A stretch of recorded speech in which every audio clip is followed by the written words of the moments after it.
6페이지 보시죠. 거기 보면요. 맨 밑에 보면 우선 변조권 돼 있죠. 매각대금에서 주택임대차, 상가, 임금우선 특권 이렇게 돼 있죠. 오른쪽에 보면 서울시 1억 3,400. 이러면 이 서울시에다 동그라미 해놔요. 왜냐면 법이 바뀌었는데 아직 시험 안 나왔어요.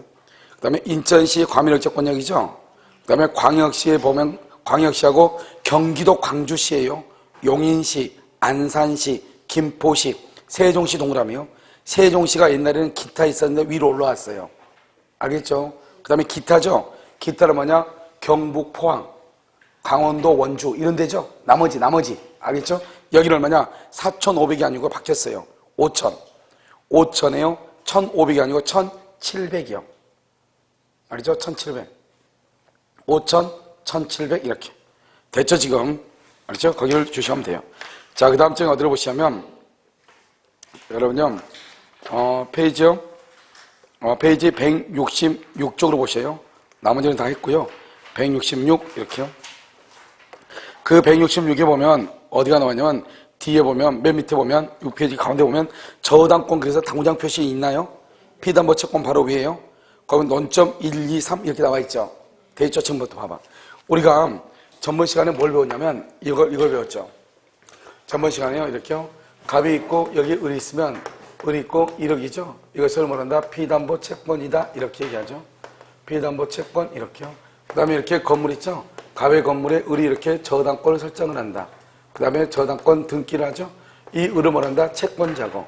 그럼 채권자를 뭐라 한다? 다른 말로 저당권자다. 이렇게 얘기하고요. 이 갑을 뭐라고 표현을 해? 채무자다. 이 사람은 뭐란다? 저당권 설정자다. 이렇게요. 설정자. 그 다음에 또 여기서 뭐가 있다? A라고 하는 사람이 저당을 잡아주죠. 이 사람은 뭐라고 얘기해? 물상보증인이다. 이렇게. 이러면 지금부터 용어 정리가 좀 돼야지 강의를 지금부터 들을 수가 있어요. 이러면 아까 제3취득자 누구라고 했죠? 제3취득자. 제3취득자. 제3취득자 누구를 제3취득자라고 그랬죠? 여기서 물상보증인은 이제 알겠죠? 제3취득자는 뭐냐면 이렇게 토지면 토지, 건물은 건물에 저당권이 설정되어 있는데 저당권이 설정되어 있는 토지나 건물을 그 다음에 매수한 사람. 그 다음에 뭐가 있다? 지상권 또는요 전세권을 설정한 사람. 이 사람을 뭐라고 얘기한다? 제3취득자다. 이렇게 얘기하죠. 이 사람을 제3취득자. 무슨 말인지 알겠죠? 그 다음에 여기 물상보증. 이걸 알아야지 근저당권에서 이걸 써먹는단 말이죠. 그 다음에요. 이렇게 이제 했을 때 우리가 지금부터 뭘 보냐? 다른 건 다 했었죠. 첫 번째 채권이 뭐냐? 두 번째 어디에다 저당이 없느냐? 세 번째 저당권의 범위는 뭐냐? 이 세 가지가 주된 논점이 돼요. 자, 그래서 지금부터 채권은 뭐냐? 채권은 반드시 금전에 한한 것은 아니에요. 금전. 알겠죠? 자, 두 번째 왜 그러냐? 이런 우리가요 무당한테요 기도 좀 해달라고 하면서 내가 당신이 기도해서 내가 공유해서 시험에 합격하면은 내가 암자를 하나 지어주겠다. 할 수 있어 없어? 있잖아요. 그런데 뭐라냐? 그런데 이 사람이요 기도를 하는데 합격하고 나서 자기 잘나서 합격했다면 큰일이잖아요. 그러면 암자 지은 거 내가 알아보니까 1,000만 원 든다고 하더라. 그러면 1,000만 원을 조건부로 합격할 것을 조건부로 그러면 거기서 1,000만 원으로 해가지고 등기 좀 해달라. 저당을 잡아달라. 할 수 있어 없어? 있다 이 말이죠. 그래서 여기서 두 번째는요 우리는 조건부 그다음에 기한부 채권도 가능하다. 금전에 하지 않고 돈으로 계산할 수 있는 것은 모두 다 된다. 이런 말이죠. 그 다음에 세 번째는요. 갑이라는 사람이 100만 원 빌려주고요. 그 다음에 300 빌려주고요. 그 다음에 또 100을 또 빌려줬어요. 그럼 모두 해서 얼마죠? 500이죠. 이 500을 한 개로 묶어서 저당을 잡을 수가 있어요. 그 다음에 네 번째는요. 갑이라고 하는 사람이요. 200을 빌려줬어요. 을이라는 사람이 300을 빌려줬어요. 병이라는 사람이 다시 또 200을 빌려줬어요. 그러면 각자가 하나씩 원래는 저당을 잡아야 되잖아요. 그런데 그렇지 않고 이 세 개를 묶어서 한 개의 저당권을 할 수 있어. 이것을 뭐라고 표현하냐? 세 사람이 저당권을 같이 가지고 있죠. 그것을 준공유다. 그래서 권리를 같이 가지고 있는 것을 준공유한다 얘기해. 그럼 어떡하죠? 여기 두 개 다 더하면 얼마죠? 7이죠? 700. 7분의 2, 7분의 3, 7분의 2 이렇게 되는 거죠. 지분으로 저당권을 공유하는 거죠. 소유하는 것이에요. 그 다음에 네 번째, 다섯 번째는요. 우리가 저당권에서는 장래 불확정 채권. 불확정 채권, 이것을 우리는 근저당이라고 하는데요. 이런 경우에도 저당을 다 잡을 수가 있어요. 채권은요. 그 다음에 또 이제 이게 이제 기본이고요. 그 다음에 뭐가 되면 이렇게 갑이 있고 여기 을이 있죠. 을이 갑한테 1억을 빌려주면서 이자 100만 원, 90년 1월 1일부터요. 95년 1월 1일까지 이렇게 5년간 돈을 빌려줬다고 해봐. 그래서 이자를 매달 100만 원씩이요. 그러면 이 사람이 95년 1월 1일 날 돈을 갚아야 되죠. 그런데 이 사람이 96, 97, 98, 98년 1월 1일 날 돈을 갚는다 이 말이죠. 그럼 몇 년이 연체가 됐죠? 3년이 연체, 3년? 3년이 연체가 됐죠? 이런 경우는 어떻게 할 것인가? 이런 말이죠. 이런 경우는요, 만약에 이 건물이 경매가 돼서 매각대금이 나오죠. 이 매각대금에서 돈을 얼마를 받느냐 이 말이죠. 그래서 360조가 딱 규정하고 있어. 원금, 그 다음에 이자, 그 다음에 위약금. 원금하고 이자하고 위약금은 등기가 되어 있으면 돈을 받는다. 그 다음에 지연이자. 지연이자는 1년분을 받는다. 1년분. 그 다음에 저당권 실행비용. 저당권 실행비용이라고 해서 저당권 실행비용을 받는다. 이렇게. 아까 우리 매각팀에서 우선 변제할 때 제일 먼저 뺀 게 뭐예요? 저당권 실행비용이잖아요. 이걸 받는다. 이런 말이죠. 자, 그럼 여기서 보면 여기서 원금하고 이자하고 위약금 이렇게 돼 있죠? 이 이자는 제한 없이, 제한이 없어. 제한 없이 받을 수 있어. 이게 뭐냐? 이자를 100%, 200%, 300% 이게 아니고, 알겠죠? 어떻게 제가 받는다? 지금 여기는 90년 1월 1일에서 95년 1월 1일까지 몇 년이죠? 5년이죠? 5년간의 이자를 다 받을 수 있다 이 말이죠. 만약에 3년이면 3년간의 이자를 다 받는다. 그걸 제한 없이라고 표현하는 거예요. 그러면 여기서 만약에 이 사람이 이자를 한 푼도 안 받았다 해봐. 한 푼도 받지 않는 상태에서 경매가 됐다고 지금부터 생각하자는 말이죠. 그럼 어떻게 된다? 원금 얼마죠? 1억. 이자는 몇 개월이죠? 5년이면? 60개월이죠? 그럼 얼마? 6천만 원이죠? 6천. 위약금 특약이 있으면, 이런 위약금은 뭐냐면 이런 거죠. 이런 뭐냐? 은행에서 단기로 빌려줄 때하고 장기로 빌려줄 때가 있죠.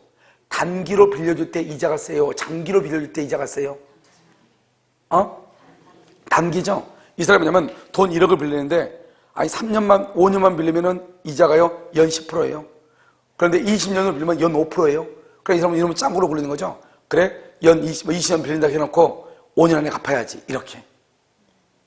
그렇게 해가지고 연 5%를 해가지고 돈 이자를 내면서 돈을 빌리고 나서 5년 만에 돈을 다 벌어서 갚았다 이 말이죠. 그럼 또 은행이 또 짱구예요? 은행이 짱구 아니잖아요. 그런 은행도 이런 것에 다 대비해가지고 중도 상환 수수료라고 하는 거 있죠? 중도에 상환하면 어떻게 돼요? 또 이자를 25%라는 것이 아니고 몇 프로로? 20%로 해서 계산해서 또 이자를 돈 더 받는 거죠. 그걸 뭐라고 한다? 위약금이라고 얘기하는 거예요. 알겠죠? 그런 거 있으면 있고 없으면 안 받는 거죠.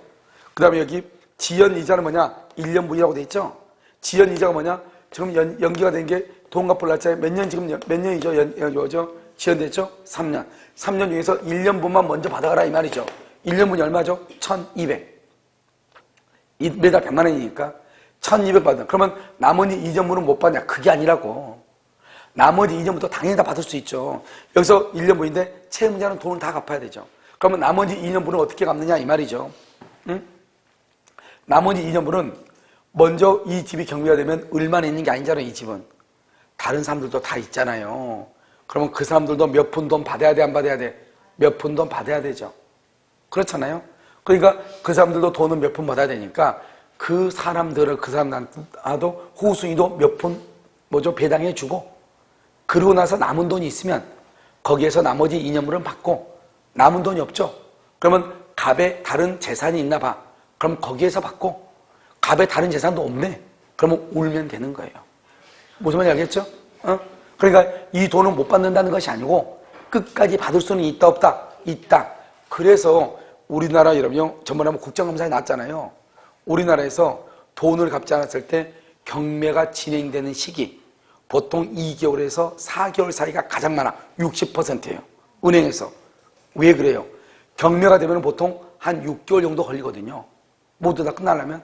그러면 6개월 정도 끝나면 어떻게 하죠? 적어도 경매를 언제 청구해야 돼? 6개월 되기 전에 청구해야죠. 그래서 2개월에서 4개월 정도가 딱 연체가 되면 이자가 바로 경매가 들어가는 거예요.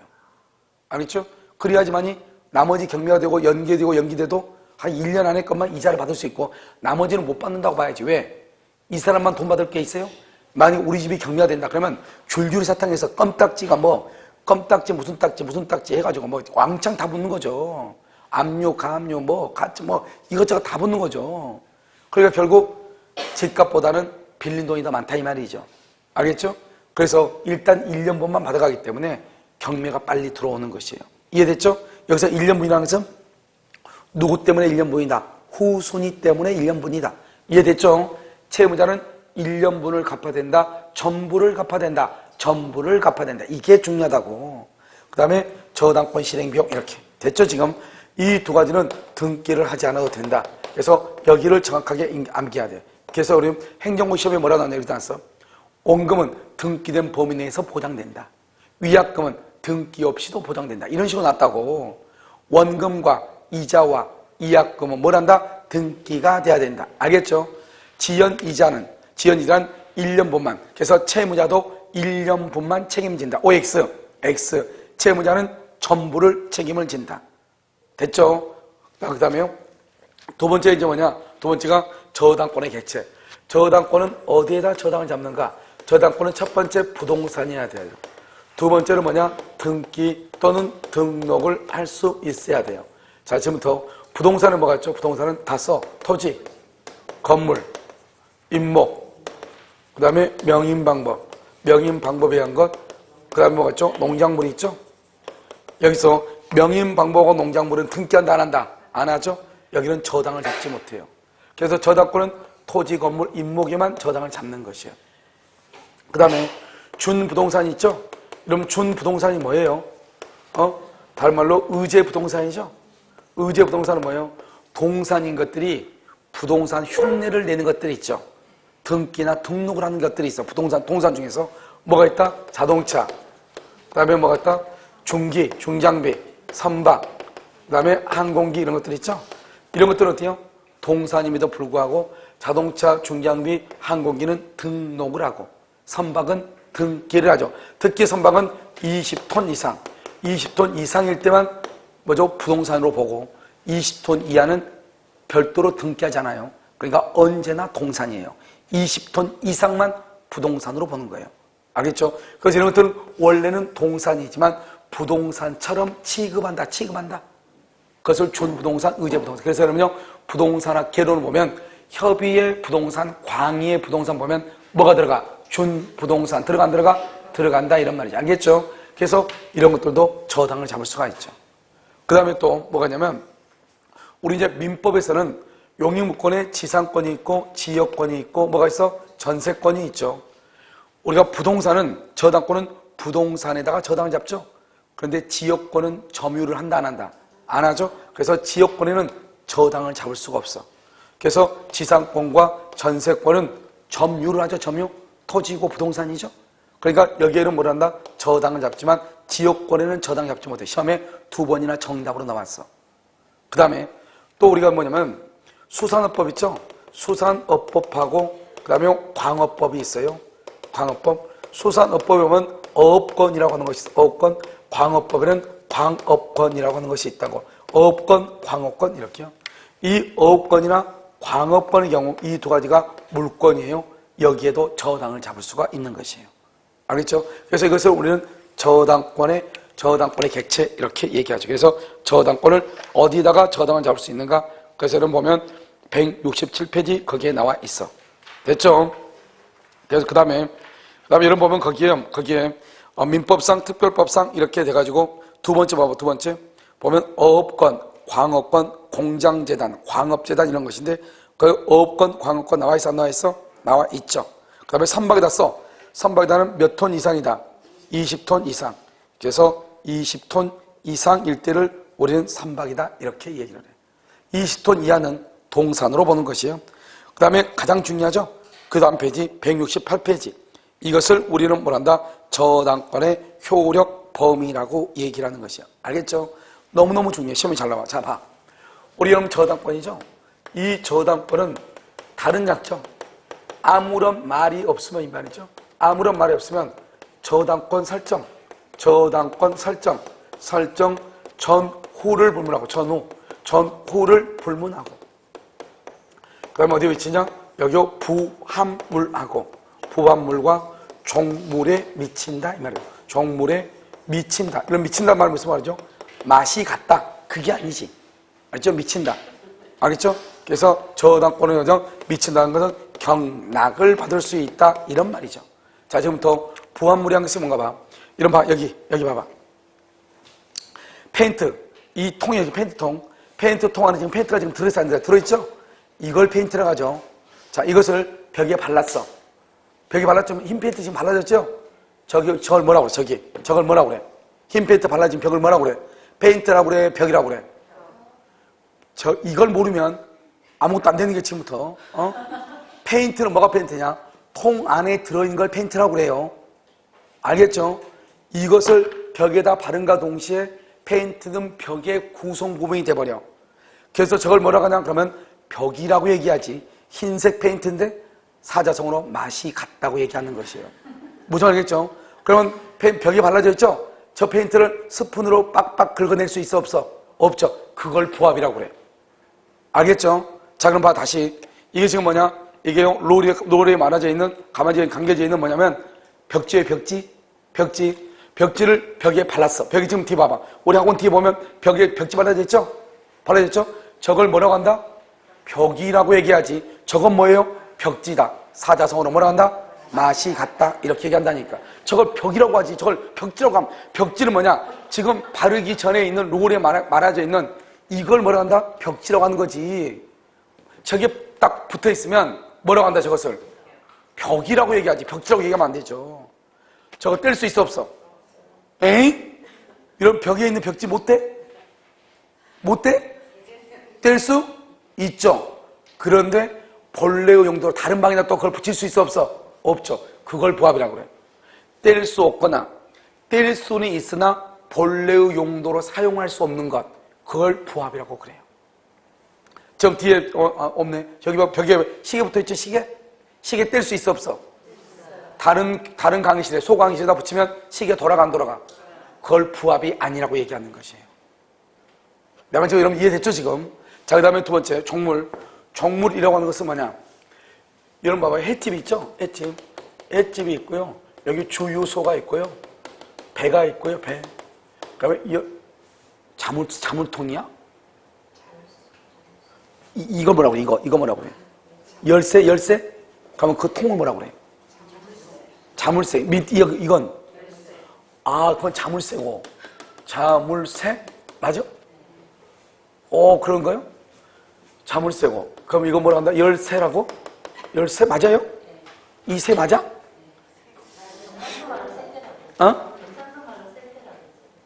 경상도에서 세대? 아, 그러면 이거 뭐라? 경상도 말로 이거 뭐라고 그래? 이것도 세대고? 경상도 말로? 경상도 간단해요. 둘 다 세대예요? 세대? 처음 들어봤는데요. 아무리 경상도라 하더라도 두 개가 틀린데 뭐가 있겠죠? 차이가 있겠죠? 아, 어른들이 다 두 개를 퉁쳐가지고. 애는 또 키라고 그래. 아, 얘들은 영어로 쓰네요. 아, 어른들은 셋대고. 경상도. 거참 신기하네. 뭐 하나 있을 것 같은데. 배죠? 배가 있어 뭐가 있죠? 노가 있죠? 횟집이 있어 뭐가 있죠? 수족관이 있죠. 주유소가 있어 뭐가 있죠? 주유기가 있죠. 한번 봐봐요. 자, 여러분 횟집이 있잖아요. 횟집이 두 개가 있는 거예요. 하나는 수족관이 있어가지고 물고기들이 날 잡아봐라 하고 뛰어다니고 있어요. 알겠죠? 그런데 한쪽은 횟집만 있는데 수족관이 안 보이는 거예요. 그러면 가족들을 태우고요. 해모로 간단 말이죠. 그러면 수족관 있는 쪽으로 운전대를 꺾겠어요? 수족관 없는 데로 꺾겠어요? 무슨 말인지 알겠죠? 그것을 우리는 종물이라고 그래. 즉 횟집이라고 하는 주된 물건이에요. 주된 물건을 주물이라고 그래. 주된 물건의 효용을 극대화한다. 다른 말로 하면 간단히 그냥 동네 사람 말로 하면 돈 많이 벌어준다 이 말이죠. 알겠죠? 그것을 뭐라 한다? 종물이라고 해. 종된 물건. 이런 배가 있어. 배가 두 개가 있어요. 어느 걸 살까 고민하고 있는데 하나는 노가 있고 하나는 노가 없어요. 둘 다 가격이 똑같아요. 어느 걸 사겠어? 노가 있는 걸 사겠어. 노 없는 거 타고 가면 산둥반도로 나는 흘러가는 거예요. 알겠죠? 가다가요 쫑놈한테 잡히면 죽어요. 알겠죠? 그래서 어디냐? 배가 있는, 녹아 있는 배를 사는 거겠죠? 그러니까 똑같은 가격이면 녹아 있는 배가 더 가치가 있다 이 말이죠. 그것을 종된 물건이라고 그래요. 그러니까 종된 물건은 뭐를 주된 물건의 효용을 극대화. 그렇게 얘기하면 필요가 없죠. 주된 물건을 빛나게 하는 것이죠. 알겠죠? 그걸 뭐란다? 종물이다. 이렇게 이해하시면 돼요. 여기 봐요. 주유소. 주유소가요. 주유기가 있는 주유소가 있고 보니까 주유소라고 써있는데 보니까 하얀 통에 기름이 담겨져 있는 그런 주유소가 있더라 이 말이죠. 내가 기름을요 50리터를 넣어야 돼요. 그런데 주유기가 있는 주유소는 1분이면 다 들어가잖아요. 그런데 저쪽은요 통 집어넣어봐. 거꾸로 해가지고 집어넣으면 하루 걸리지 하루 걸려. 알겠죠? 그러면 그런 쪽은 주유소에 들어간다 들어가지 않는다? 들어가지 않죠. 그것을 종물이라고 하는 거예요. 무슨 말인지 알겠죠? 자 그럼 봐봐요 여기요. 여기 부합물은 뭐가 있냐? 부합물이라고 하는 것은 여러분요 유류 저장 탱크, 유류 저장 탱크가 있어요. 기름통, 땅속에 있는 기름, 땅속에 있는 기름 탱크. 그 다음에 정화조 탱크, 정화조 탱크가 있어요. 종물은 뭐가 있냐? 방금 얘기했죠? 횟집의 수족관 건물, 또 뭐냐? 주유기, 알겠죠? 이런 것을 종물이라고 얘기하죠. 이 정도만 여러분 알고 있으면 돼. 이 정도 범위로 벗어난 문제는 아직까지 우리 시험이란. 왜냐하면 주택관리사 시험에서는 되게 중요해요. 근데 우리 시험에서는 이 정도만, 알겠죠? 이렇게. 자, 그럼 봐봐. 오늘 이제 여기서 이제 쭉 이렇게요. 아마 여러분요, 강의 노트에는 뭐로 나와 있냐? 아마 횟집으로 나와 있죠? 횟집, 그럼 횟집을 하죠. 여기 봐봐. 토지가 있죠? 토지가 있고요. 여기 뭐냐? 여기 횟집 있어, 횟집. 횟집 있고요. 여기 뭐가 있냐? 여기요. 수족관이 있죠? 수족관이 있고요. 여기 뭐냐? 정화조 탱크가 있어. 여기 수족관이 있죠? 수족관 있고 여기 정화조 탱크가 있어. 다른 말로 하면 탱크는 뭐다? 부합물이고 수족관은 뭐다?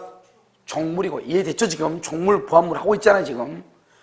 이건 건물이죠. 이 건물의 A가 3월 1일 날 건물에다 저장이요. 건물에다가 어디에다가?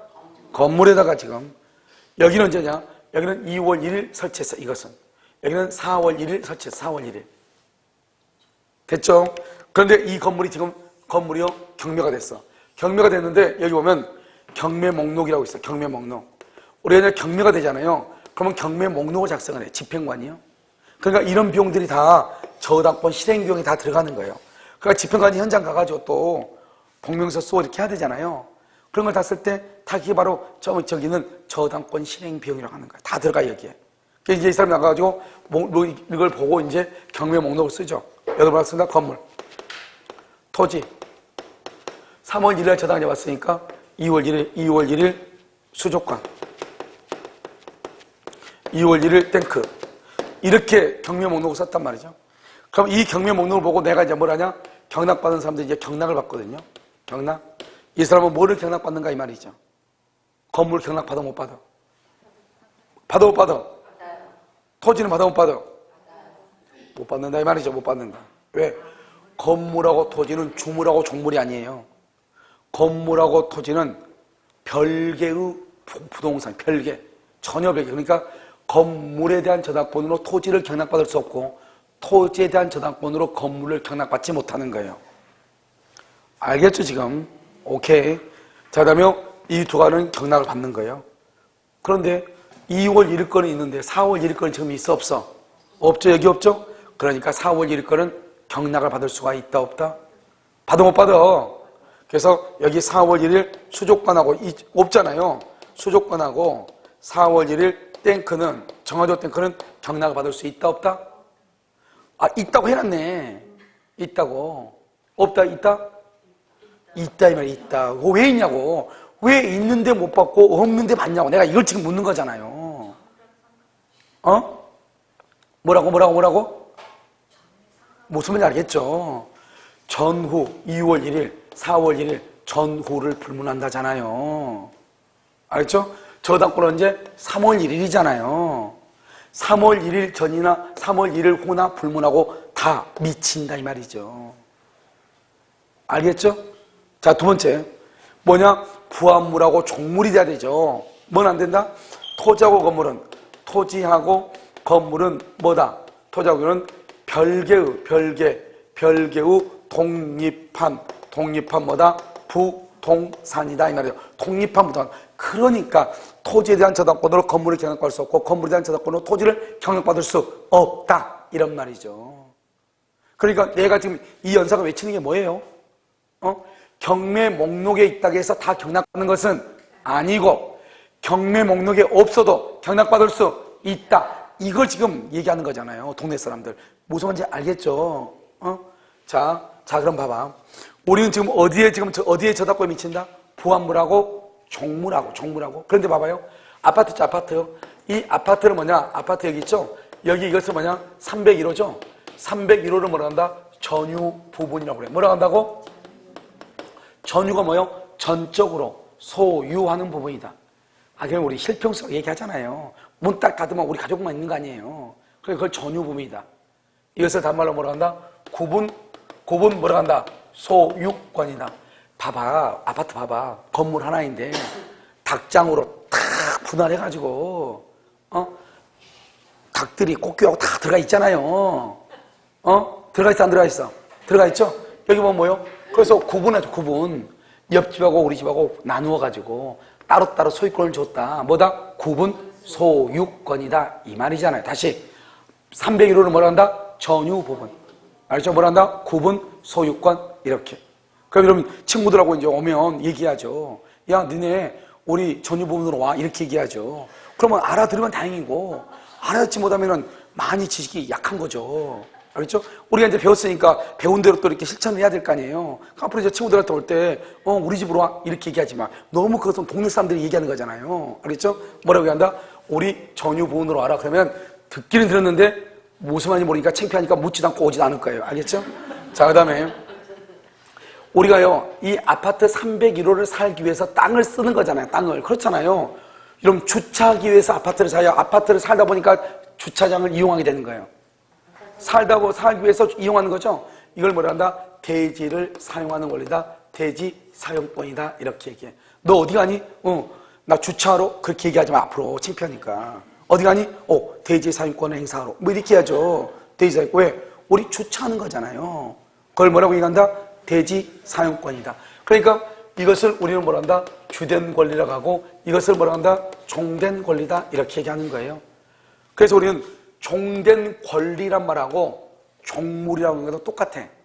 물건으로 말하면 종물이고 권리로 말하면 종된 권리예요. 종물은 뭐다? 종된 물건, 종된 권리. 그러니까요, 주된 물건에 대한 저당권은 종된 물건에도 미치죠. 주된 권리에 대한 저당권은 종된 권리에도 미친다 이 말이죠. 그러니까 이 301호를 전유 부분, 구분 소유권이죠. 이것을 주된 권리라고 얘기해. 이 301호에 대한 저당권은 종된 권리인 대지 사용권에도 미친다 이런 말이죠. 알겠죠? 그러니까 내가 301호가 경매가 되면 대지권까지 경락을 받는다 이런 말이죠. 자, 또 한 가지요. 그럼 우리가 남의 땅에다가 건물을 지을 수 있어 없어? 없죠. 남의 땅에 건물을 지으면 포크레인을 묻어버린다니까. 남의 땅에다가 어떻게 건물을 짓겠어요? 그런데 남의 땅에다가 건물을 지으려면 여기서 뭐가 있어야 돼? 지상권이 있어야 되죠. 임차권이 있어야 되죠. 알겠죠? 그러면 이건 건물의 소유권이죠. 건물의 소유권이 주된 권리고 이 지상권, 임차권이 종된 권리죠. 건물을 짓기 위해서 지상권을 설정하지 지상권 설정하고 나서 할 일 없으니까 건물 짓는 게 아니잖아요. 알겠죠? 그러니까 만약에 이 건물에 대한 저당권은 어디에 미친다? 지상권에도 미친다 이 말이죠. 알겠죠? 그래서 이런 말 남아 타인의 토지 위에 건물을 소유한 자가 그 건물의 저당권을 설정하면 그 건물의 소유를 목적으로 하는 지상권, 임차권에도 저당권의 효력이 뭐한다? 미친다. 이렇게 뭐한다?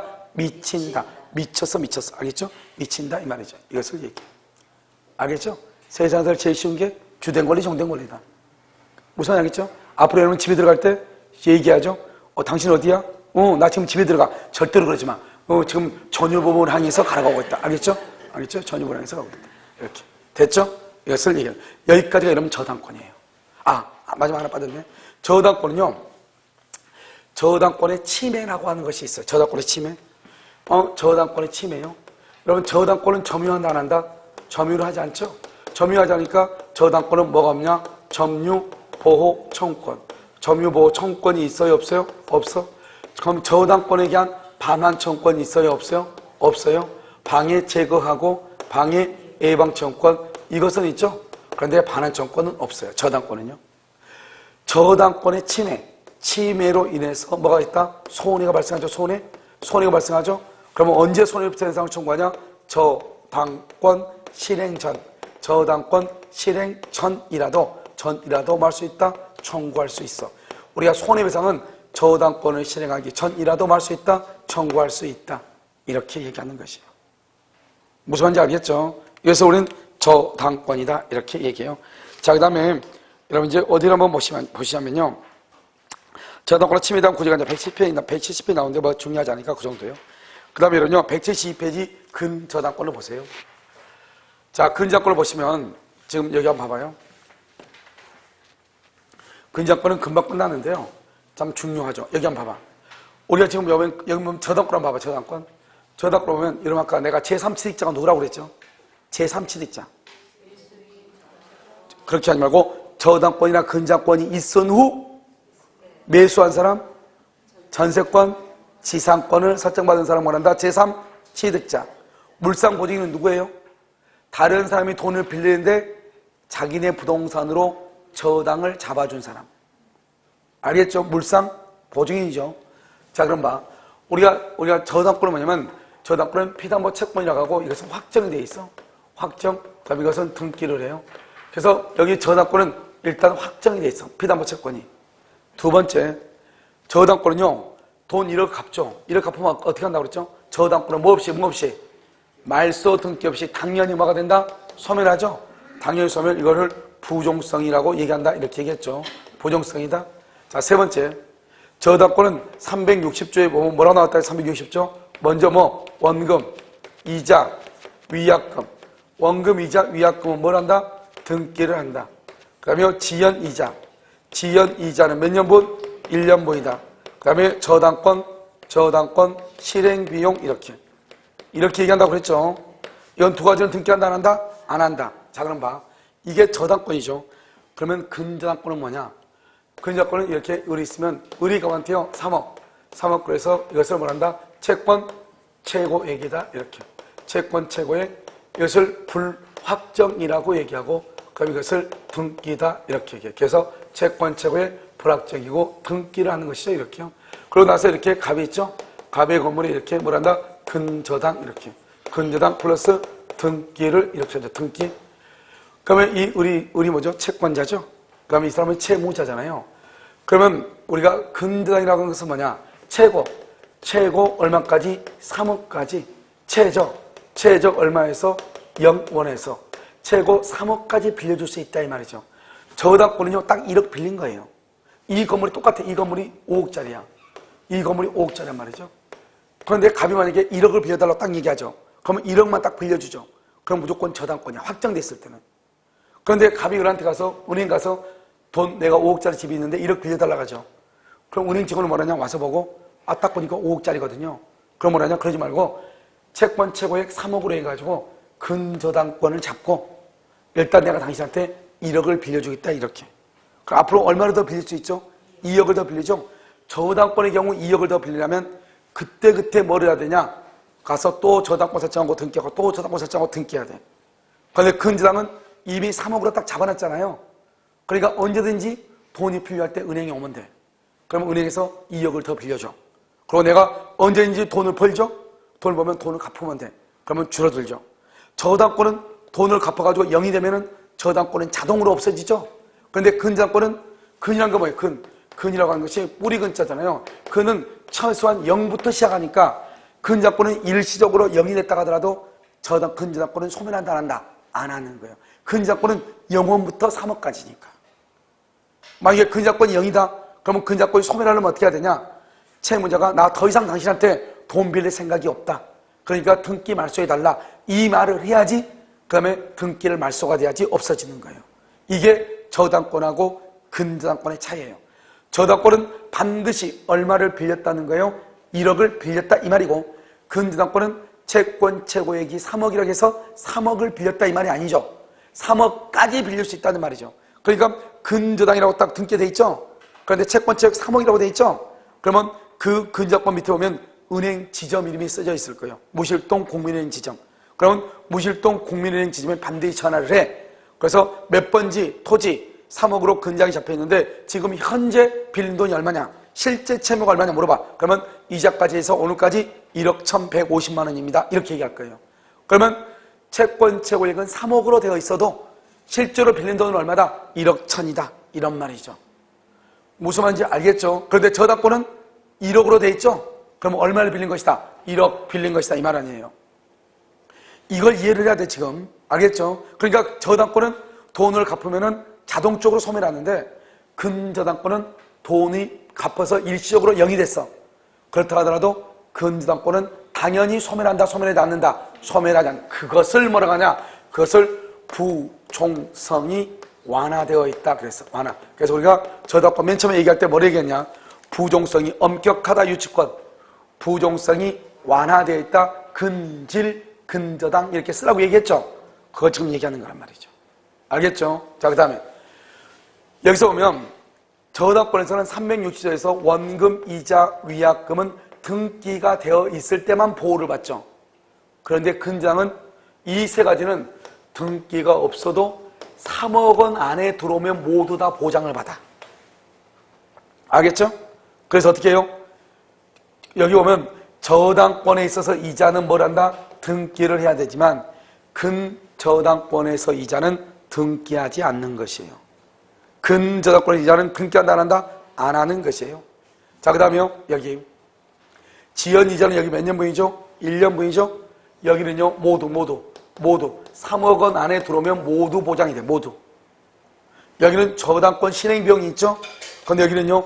근저당권 실행비용. 근저당권 실행비용이란 말은 없는 것이에요. 이게 저당권과 근저당권의 차이점. 이걸 암기해야 되겠죠? 그러니까. 자, 그 다음에 우리가 여러분요. 근저당권에서는 반드시 존속기간이라는 것이 있는데 근저당권이라는 것은 반드시 등기하고 피의단 채권 최고액 반드시 등기를 해야 되는데 여기요. 존속기간.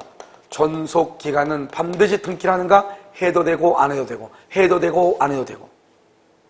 됐죠? 그 다음에요. 주된 권리죠? 이 우리가 봐봐. 근저당은 얼마를 빌린지 몰라. 그럼 내가 이 친구한테요. 야, 너 오늘 돈 갚어. 이렇게 얘기하죠? 그럼 나한테 물어보죠. 얼만데? 글쎄 모르겠네. 아직. 말이 돼야 안 돼요. 안 되죠. 야, 나 너 오늘 경매할 거야. 니네지. 왜? 돈 안 갚으니까.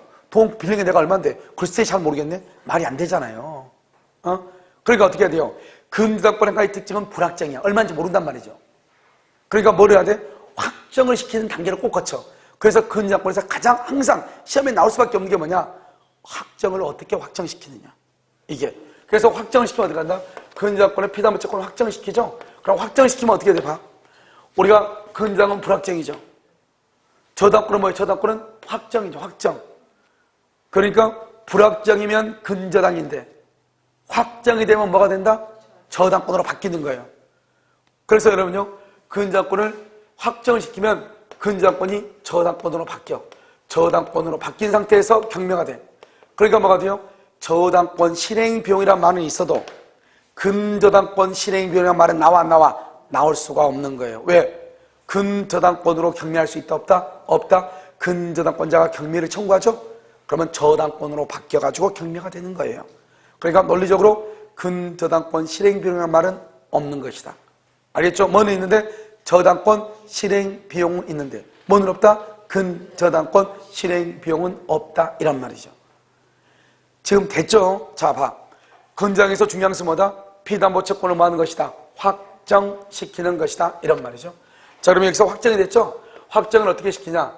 존속기간이 만약에 등기되어 있다? 존속기간이 만료가 되거나 또는요, 결산기가 도래하거나 또는요, 당사자 간의 합의로 확정시킬 수가 있죠. 이것은 시험에 나와 안 나와? 당연히 안 나오죠. 너무나 당연한 거니까. 그럼 봐봐요. 여기요. 여기 보면 여기 A가 있고 B가 있고 C가 있어. 셋 다 근저당이야. 셋 다 근저당. 셋 다 근저당 이렇게 봐. 그런데 여기서 이 B. B가 여러분 경매를 청구해. 경매 청구. 그럼 B가 경매를 청구했단 말은 무슨 말이죠? 근저당권자가 경매를 청구했죠? 경매를 청구한다는 것은 이 사람은 더 이상 돈을 빌려줄 생각이 있다 없다? 없으니까 경매를 청구했을 거 아니에요. 그럼 어떡하냐? 경매 청구 당시를